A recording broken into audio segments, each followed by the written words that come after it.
പൊരിച്ച കോഴി കൊണ്ടുള്ള ബിരിയാണിയാണ് ഇന്നത്തെ എൻ്റെ റെസിപ്പി. ചാനലിലേക്ക് എല്ലാവർക്കും സ്വാഗതം. ഈ ബിരിയാണി ഉണ്ടാക്കുന്നത് നമുക്കൊന്ന് വീഡിയോയിൽ കണ്ടു നോക്കാം. പൊരിച്ച കോഴീൻ്റെ ബിരിയാണി ഉണ്ടാക്കാനായിട്ട് 1.5 കിലോ ചിക്കൻ ഞാൻ ക്ലീനാക്കി എടുത്ത് വെച്ചിരിക്കുകയാണ്. നമുക്ക് ആദ്യം ഇതൊന്ന് മാരിനേറ്റ് ചെയ്യാം. ബിരിയാണിക്ക് ചിക്കൻ പൊരിച്ചാണ് എടുക്കുന്നത്. ഇതിലേക്ക് 1.5 table spoon Kashmiri chilli powder ഇട്ട് കൊടുക്കാം. 1/2 ടീസ്പൂൺ മഞ്ഞൾപ്പൊടി ഇട്ട് കൊടുക്കാം. ആവശ്യത്തിന് ഉപ്പിട്ട് കൊടുക്കാം. 5 ടേബിൾ സ്പൂൺ ലൈം ജ്യൂസും കൂടെ ഒഴിച്ച് കൊടുക്കാം. നന്നായിട്ട് ഇത് ഇളക്കി ഒന്നെടുക്കാം. നന്നായിട്ട് ഞാൻ ഇതെല്ലാം ഒന്ന് തേച്ച് പിടിപ്പിച്ചിട്ടുണ്ട്. ഇത് നമുക്കൊരു അരമണിക്കൂർ ഒന്ന് മാറ്റി വെക്കാം. 4 കപ്പ് അരിയാണ് ഞാൻ ബിരിയാണിക്ക് എടുക്കുന്നത്. അത് ഞാൻ 4 സവാള എടുത്താൽ മതി. പക്ഷേ ചെറുതായതുകൊണ്ട് ഞാൻ ഒരെണ്ണം കൂടെ കൂടുതലെടുത്തിരിക്കുകയാണ്. നമുക്കിത് നൈസായിട്ടൊന്ന് അരിഞ്ഞെടുക്കാം. ഇത് വറക്കുമ്പോഴത്തേക്ക് ഈ നൈസായിട്ട് അരിഞ്ഞെടുത്താൽ എളുപ്പം നമുക്ക് വറുത്ത് കിട്ടും. ഒരു 1.5 കുടം വെളുത്തുള്ളി ഞാൻ അതിൻ്റെ തൊലിയൊക്കെ കളഞ്ഞ് വെച്ചിട്ടുണ്ട്. ഒരു വലിയ കഷ്ണം ഇഞ്ചി ഞാൻ എടുത്തിട്ടുണ്ട്. ഒരു 8 പച്ചമുളക് എടുത്തിട്ടുണ്ട്. ഇത് നമുക്കൊന്ന് ചതച്ചെടുക്കാം. വെളുത്തുള്ളിയും ഇഞ്ചിയും പച്ചമുളകും കൂടെ ചതച്ചെടുത്തിട്ടുണ്ട്. അരിഞ്ഞു പോകരുത്, ഇങ്ങനെ ഇരിക്കുന്നതാണ് നല്ലത്. 2 ടൊമാറ്റോയും നല്ല വലിപ്പമുള്ള 2 ടൊമാറ്റോ ആയിരുന്നു. അത് ഞാൻ ചെറുതായിട്ട് അരിഞ്ഞെടുത്ത് വെച്ചിട്ടുണ്ട്. ഈ അരിഞ്ഞെടുത്ത സവാള മുഴുവൻ നമുക്കൊന്ന് വറുത്തെടുക്കാം. അതിനായിട്ട് ഞാൻ ഒരു വലിയ പാനിലോട്ട് എണ്ണ ഒഴിച്ച് കൊടുത്തിട്ടുണ്ട്. എണ്ണ നല്ലപോലെ ചൂടാകട്ടെ. എണ്ണ നന്നായിട്ട് ചൂടായിട്ടുണ്ട്. നമുക്കിത് കുറേശ്ശെയിട്ട് വറുത്തെടുക്കാം.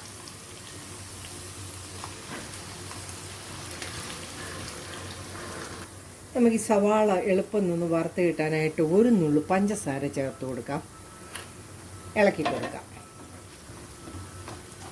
ആദ്യത്തെ ഇട്ടത് ബ്രൗൺ കളറായി. നമുക്കിത് കോരിയെടുക്കാം. എന്നിട്ട് അടുത്തതും കൂടെ വറുത്തെടുക്കാം. ഇതുപോലെ വറുത്തെടുത്താൽ മതി. രണ്ടാമതിട്ട സവാളയും മുരിഞ്ഞു വന്നിട്ടുണ്ട്. നമുക്കതും കോരിയെടുക്കാം. സവാള നമുക്ക് വറുത്തെടുത്ത് ഒന്ന് തണുക്കാനായിട്ട് വെക്കാം. വീണ്ടും എണ്ണ ഒഴിച്ച് കൊടുക്കാതെ ഇതിൽ നമുക്ക് കുറച്ച് കാഷ്യൂനട്ട് വറുത്തെടുക്കാം. കാഷ്യൂനട്ട് വറുത്തെടുത്തു. കൂടെ തന്നെ കുറച്ച് ഉണക്കമുന്തിരിയും കൂടെ വറുത്തെടുക്കാം.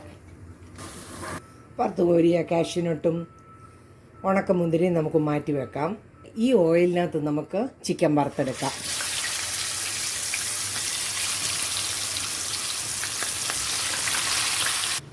വറുത്തെടുക്കുമ്പോഴത്തേക്ക് നമുക്ക് അരിയൊന്ന് വെള്ളത്തിലിട്ട് വെക്കാം. ഒരു 20 മിനിറ്റ് നമുക്ക് ബിരിയാണിയുടെ റൈസ് നമുക്കൊന്ന് വെള്ളത്തിലിട്ട് വെക്കണം.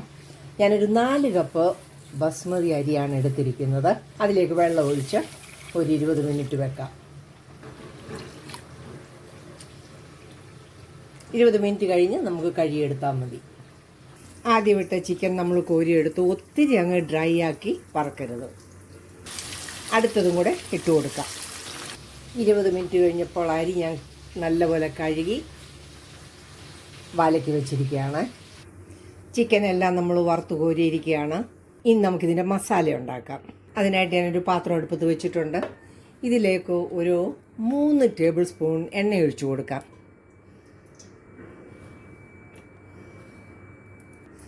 നമ്മൾ സവാള വറുത്തെടുത്ത് വെച്ചിരുന്നതിൽ കുറച്ച് മാറ്റി വെച്ചിട്ട് ബാക്കി നമ്മളൊന്ന് പൊടിച്ചു വെച്ചിരിക്കുകയാണ്. ഇത് നമുക്ക് മസാലയ്ക്കകത്ത് ചേർക്കാനുള്ളതാണ്. നമ്മൾ ചതച്ച് വെച്ചിരുന്ന വെളുത്തുള്ളിയും ഇഞ്ചിയും പച്ചമുളകും കൂടെ ഇട്ട് കൊടുക്കാം. ഫ്ലെയിം നല്ലപോലെ കുറച്ച് വെക്കണം. പാത്രം ഇല്ലെങ്കിൽ കരിഞ്ഞു പോകും. ഇത് നന്നായിട്ടൊന്ന് വഴറ്റിയെടുക്കാം. ആ പച്ചമണമൊക്കെ ഒന്ന് മാറി കിട്ടിയിട്ടുണ്ട്. ഇതിലേക്ക് നമ്മൾ അരിഞ്ഞു വെച്ചിരുന്ന ടൊമാറ്റോയും കൂടി ഇട്ട് കൊടുക്കാം. വഴറ്റി കൊടുക്കാം. ഇതിലേക്ക് ആവശ്യത്തിനുള്ള ഉപ്പും കൂടി ഇട്ട് കൊടുക്കാം. നന്നായിട്ട് വഴറ്റാം. ഇതിനിയും ടൊമാറ്റോ ഒക്കെ നല്ലപോലെ ഒന്ന് വെന്ത് ഉടയണം. നമുക്ക് അടച്ചു വെച്ച് ഇതൊന്ന് വേവിച്ചെടുക്കാം. നമുക്കിതൊന്ന് തുറന്ന് നോക്കാം. ടൊമാറ്റോ ഒക്കെ ഒന്ന് വെന്തിട്ടുണ്ട്. നമുക്കിതിലേക്ക് പൊടിച്ചു വെച്ചിരുന്ന ആ സവാളയും കൂടെ ഇട്ട് കൊടുക്കാം. കുറച്ച് മാറ്റി വെച്ചിട്ടുണ്ട്. നമുക്ക് ലാസ്റ്റ് ഡെക്കറേറ്റ് ചെയ്യാനാണ്. ഇതിലേക്ക് നമ്മൾ അരിഞ്ഞു വെച്ചിരുന്ന ഒരു 2 പിടി മല്ലിയില ഇട്ട് കൊടുക്കാം. കുറച്ച് മല്ലിയില ഞാൻ മാറ്റി വെച്ചിട്ടുണ്ട്, നമുക്ക് ലാസ്റ്റ് വേണം. ഞാൻ നാരങ്ങ നീരിന് പകരം ഒരു 3 ടേബിൾ സ്പൂൺ തൈരാണ് ഒഴിച്ചു കൊടുക്കുന്നത്. നന്നായിട്ടിത് മിക്സ് ചെയ്യുക. ഇതിൻ്റെ കൂടെ തന്നെ 1 ടേബിൾ സ്പൂൺ ഗരം മസാലയും കൂടെ ചേർക്കണം. ഗരം മസാലയുടെ പച്ചച്ചുവയൊക്കെ മാറുന്നതിന് നന്നായിട്ടൊന്ന് ഇളക്കി കൊടുക്കണം. ഈ സമയത്ത് ഇതിൻ്റെ ഉപ്പൊക്കെ ഒന്ന് നോക്കണം. നമ്മൾ ചിക്കൻ ഉപ്പൊക്കെ ചേർത്തിട്ടുണ്ട്, എന്നാലും ഒന്ന് നോക്കിയേക്കുക.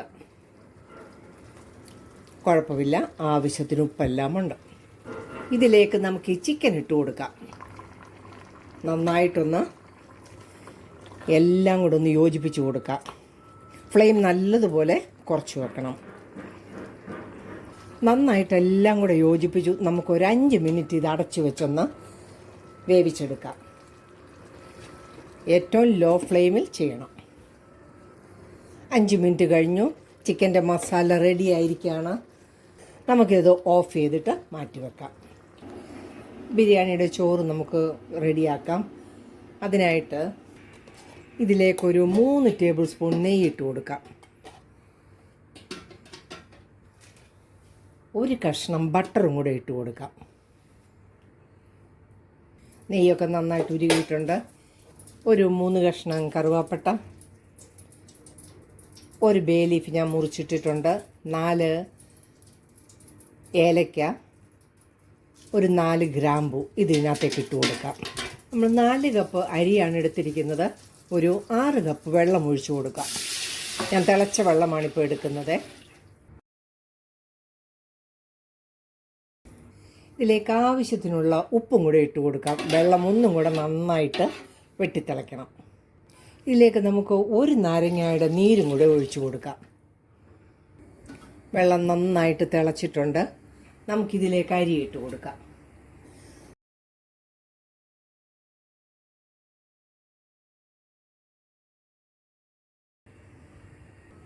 ഒത്തിരി ഇട്ട് ഇളക്കരുത്. ആദ്യം നല്ല ഫ്ലെയിമിൽ നമുക്കിതൊന്ന് തിളച്ച് വരണം. പിന്നെ നമുക്ക് ലോ ഫ്ലെയിം ഇട്ട് കൊടുക്കാം. ഒരു 7 മിനിറ്റ് ആകുമ്പോൾ നമ്മുടെ ചോറ് റെഡി ആയിരിക്കും. 7 മിനിറ്റൊക്കെ ആയി. നമുക്ക് ചോറൊന്ന് നോക്കാം. ഒന്നൊന്നേ തൊടാത്ത വിധത്തിൽ നന്നായിട്ട് വെന്തെടുത്തിട്ടുണ്ട്. നമുക്കിനി ഇത് ദം ചെയ്യാം. ഇതിൽ നമുക്ക് കുറച്ച് ചോറ് മാറ്റി വെക്കാം.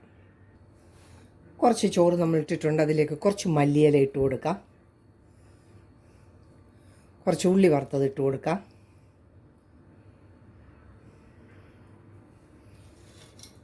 കുറച്ച് കാഷ്യൂനട്ട് ഇട്ട് കൊടുക്കാം. ഉണക്കമുന്തിരി വറുത്തതും കൂടെ ഇട്ട് കൊടുക്കാം. ഇതിലേക്ക് നമുക്ക് ചിക്കൻ ലെയർ ചെയ്ത് കൊടുക്കാം.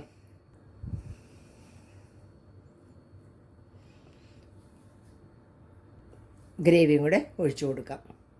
ഇതിൻ്റെ മുകളിലേക്ക് ചോറ് ലെയർ ചെയ്യാം.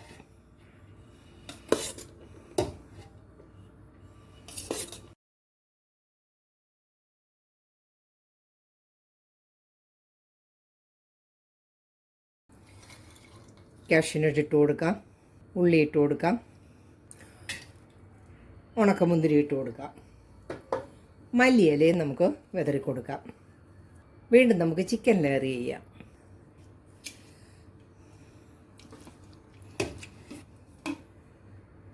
ബാക്കിയുള്ള ചോറും കൂടെ ഇട്ട് കൊടുക്കാം.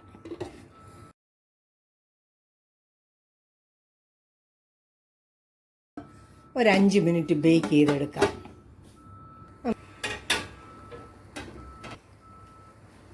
ഒരു 7 മിനിറ്റ് ഞാൻ ഫ്ലെയിം വെച്ച് കൊടുത്തിരുന്നു. ബിരിയാണി റെഡി ആയിരിക്കുകയാണ്. എൻ്റെ വീഡിയോ ഇഷ്ടമായാൽ ചാനൽ ലൈക്ക് ചെയ്ത് സപ്പോർട്ട് ചെയ്യാൻ മറക്കല്ലേ. നല്ല വീഡിയോയുമായിട്ട് വരുന്നത് വരെ ബൈ.